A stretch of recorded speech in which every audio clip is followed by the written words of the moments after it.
નમસ્કાર વિદ્યાર્થી મિત્રો, ગેલેક્સી સ્કૂલ ઓફ સાયન્સના ઓનલાઈન સેશનમાં ફરીથી આપ સૌનું હાર્દિક સ્વાગત છે. વધારાના સ્વાધ્યાયના પ્રશ્નોમાં હવે આપણે નેક્સ્ટ પ્રશ્ન જોઈશું, પ્રશ્ન નંબર 2.15, જેમાં પ્રશ્ન કંઈક આ પ્રમાણે છે: અંદરની ત્રિજ્યા r1 અને બહારની ત્રિજ્યા r2 ધરાવતી એક ગોળાકાર સુવાહક કવચ પર વિદ્યુતભાર q છે. કેપિટલ Q ની વાત કરી છે. હવે કવચના કેન્દ્ર પર વિદ્યુતભાર સ્મોલ q મૂકવામાં આવે તો કવચની અંદર અને બહારની સપાટી પર વિદ્યુતભારની પૃષ્ઠ ઘનતા કેટલી હશે?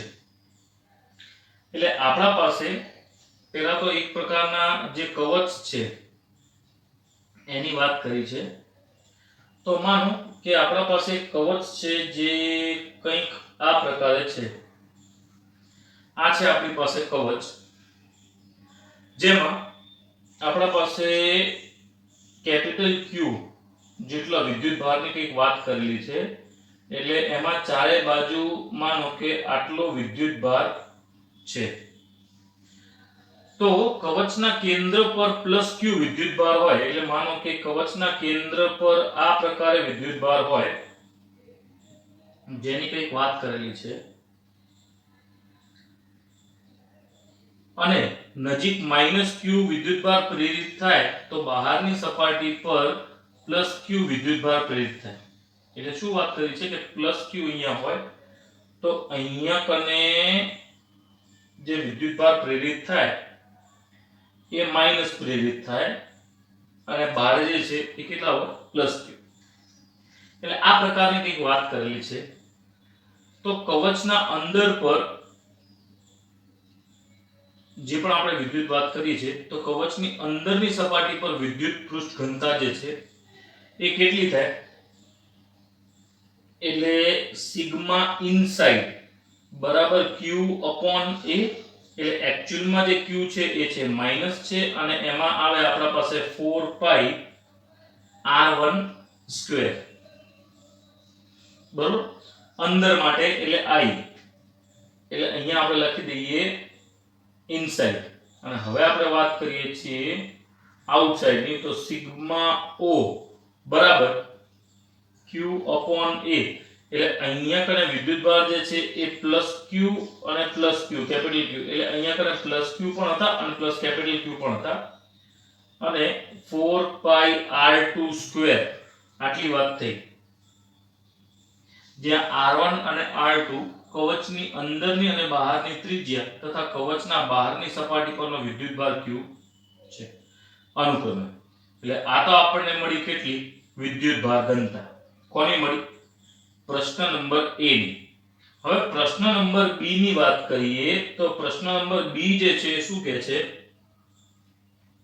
કે જો કવચ ગોળાકાર ન હોય પણ ગમે તેવો અનિયમિત આકાર ધરાવતો હોય, પણ બખોલ જેમાં કોઈ વિદ્યુતભાર નથી, અંદરનું વિદ્યુતભાર શૂન્ય છે, સમજાવો.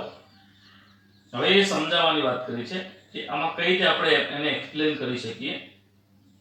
તો ખાસ કરીને બખોલની અંદર નો બંધ ભાગ વિચારીએ આપણે. એટલે દાખલા તરીકે કોઈ પણ અનિયમિત આટલો ભાગ છે અને એ બંધ છે એ વિચારીએ.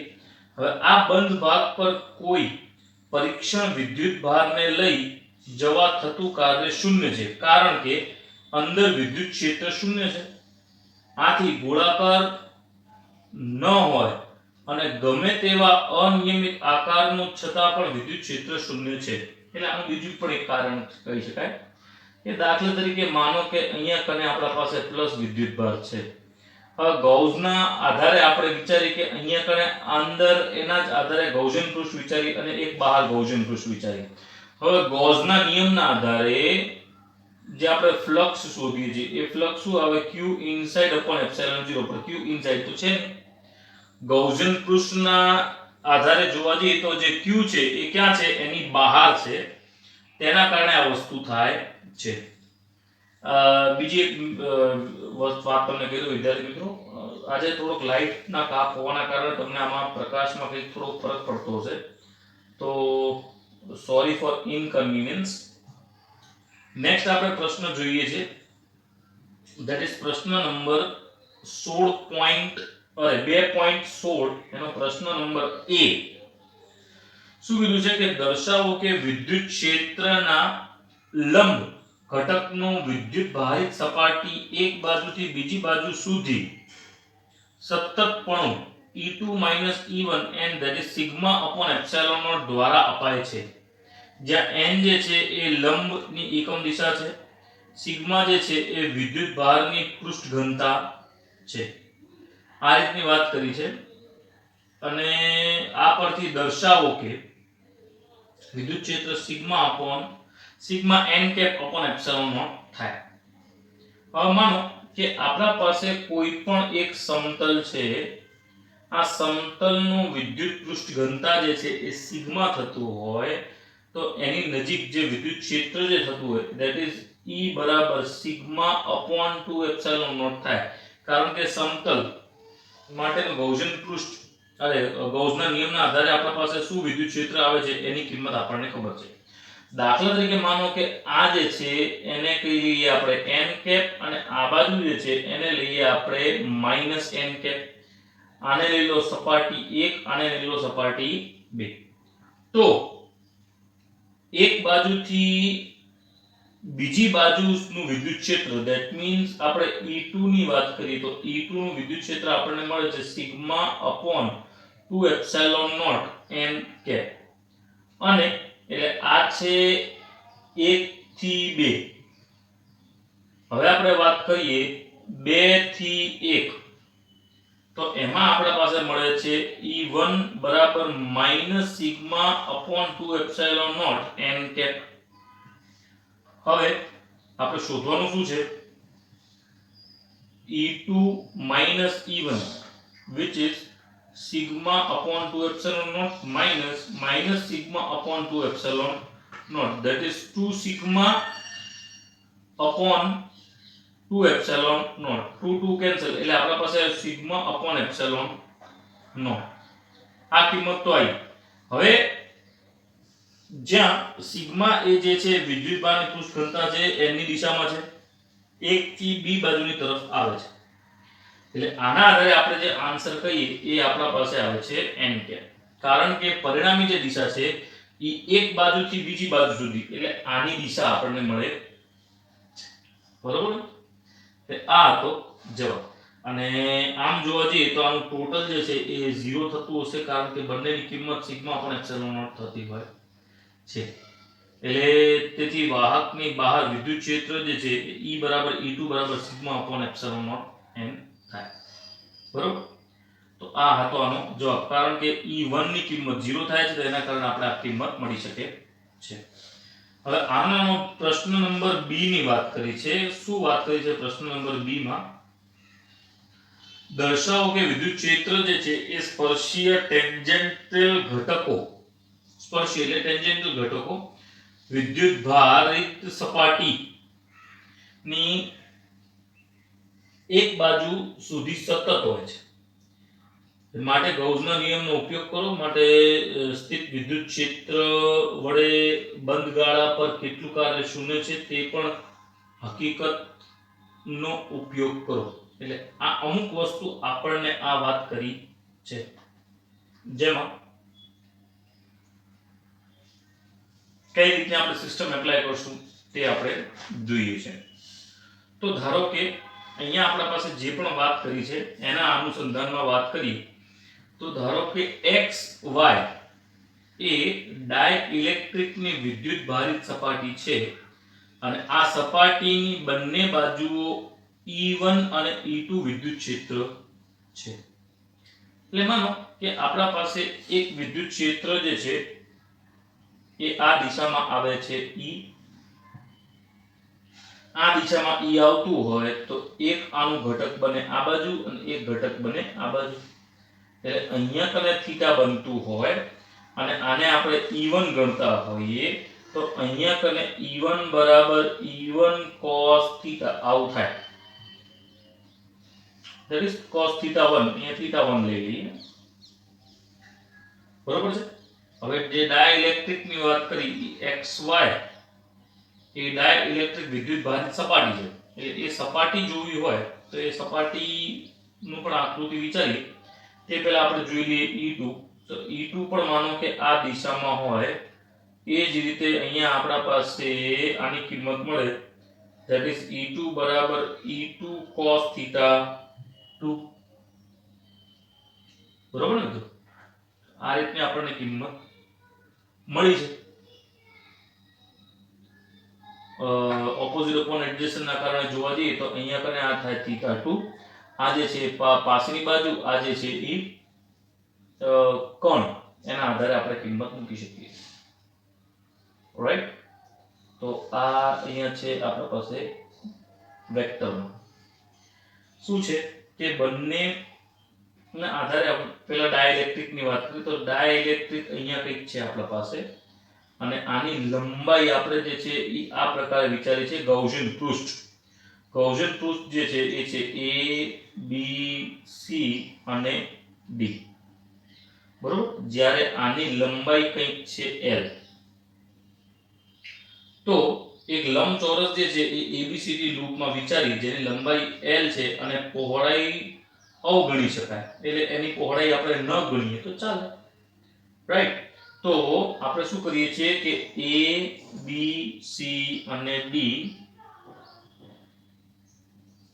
માર્ગ પર ના બંધ માર્ગ પરનું રેખા સંકલન એટલે આમાં રેખા સંકલન વિચારી that is E dot dl હવે E dot dl ની વાત કરીએ તો E1 dot l minus E2 dot l આવું આપણે લખી શકીએ that is equals to 0 એટલે બંધગાળાના આધારે એનો જે કિંમત છે એ 0 મળતું હોય છે તો આમાં આપણા પાસે E1 ની કિંમત લખીએ તો E1 l cos theta 1 minus E2 l cos theta 2 equals to 0 એમાંથી l કોમન કાઢીએ તો E1 cos theta 1 equal minus E2 cos theta 2 equals to 0 l સામે જતા રહે એટલે 0 રાઈટ હવે E1 cos theta 1 ની જગ્યાએ લખાય આપણે direct E1 vector E2 vector equals to 0 એટલે એમ કહેવાય કે E1 vector is equals to E2 vector તો વિદ્યુત ક્ષેત્રની જે સ્પર્શીય ઘટકો જે છે તે વિદ્યુત ભારિત સપાટીની બીજી બાજુથી બીજી બાજુ સુધીના સતત છે એક બાજુથી બીજી બાજુ સુધીનું સતત છે એવું આપણે કહી શકીએ છીએ બરોબર છે મિત્રો તો આ હતો પ્રશ્ન નંબર 2.16 જેનું તમે અહીંયા કને એક પ્રકારની આ વસ્તુ જોઈ હવે નેક્સ્ટ છે આપણા પાસે રેખીય વિદ્યુત ભાર ઘનતા ધરાવતા લેમ્ડા એટલે આપણા પાસે અહીંયા એક લેમ્ડા આપેલું છે કિંમત અને એ લેમ્ડાના આધારે આપણે આ શોધવાનું છે તો કઈ રીતે શોધી શકશું એના ઉપર થોડો પ્રકાશ પાડીએ આઈ હોપ મિત્રો તમને અહીંયા થોડું અંધારું થતું હશે but I will try my best તો પ્રશ્ન નંબર છે 2.17 હવે આ જે પ્રશ્ન છે 2.17 એના આધારે જોવા જઈએ તો શું કહી શકીએ કે રેખીય વિદ્યુતભાર ઘનતા લેમ્ડા ધરાવતા એક લાંબો નળાકાર એક પોળા સમક્ષિતિય સુવાહક નળાકાર વડે ઘેરાયેલા છે તો બે નળાકારની વચ્ચે અવકાશમાં વિદ્યુત ક્ષેત્ર કેટલું હશે વિદ્યુત ક્ષેત્રની વાત કરી છે આપણને અને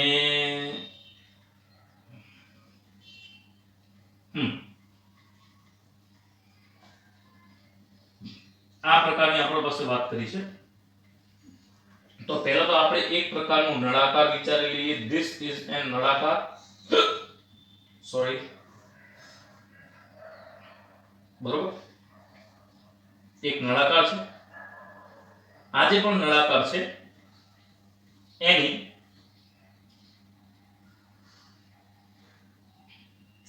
ત્રિજ્યાના આધારે વાત કરીએ તો નોર્મલ નળાકાર જે છે એ આ છે, અને આ જે ડોટેડ લાઈન તમને દેખાય છે એ એનું આપણે વિચારીએ ગૌસિયન પૃષ્ઠ, બરોબર? આ પ્રકારની વાત છે. તો ગૌસના નિયમના આધારે બધું વિચારવા જઈએ તો તમને બધાને ખ્યાલ છે મિત્રો કે આપણે આ ફ્લક્સના આધારે વાત કરીએ તો ફ્લક્સ બરાબર E dot A Q equals to Q upon epsilon naught આવું થાય. E બરાબર E ઇન્ટુ 2 પાઈ RL. આના જે R જે છે એ કંઈક આટલા સુધીનું R છે, આ જે છે એ લંબાઈ L છે, તો અહીંયા 2 પાઈ RL આવે equals to lambda into L upon epsilon naught, એટલે E ની કિંમત થાય છે lambda upon 2 pi epsilon naught R. આ તો થઈ E ની કિંમત. હવે બે નળાકાર વચ્ચે સ્થિતિમાનનો તફાવત શોધવાની વાત કરીએ.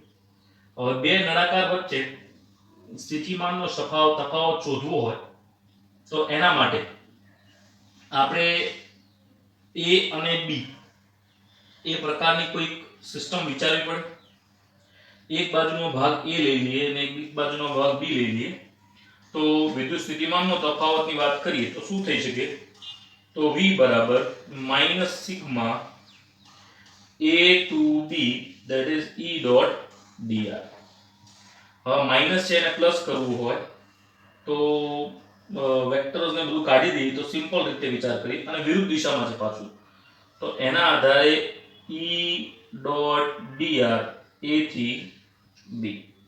હવે A થી B માં આપણા પાસે અહીંયા કને આપણા પાસે કિંમત આપે છે તો lambda 2 pi epsilon naught R dr A થી B.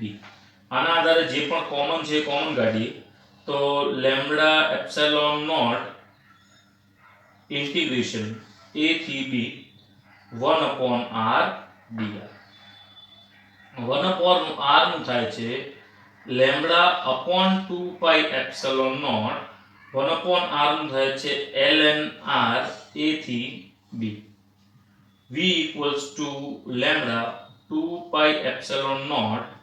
હવે ln પહેલા B આવશે માઈનસ ln A આવશે.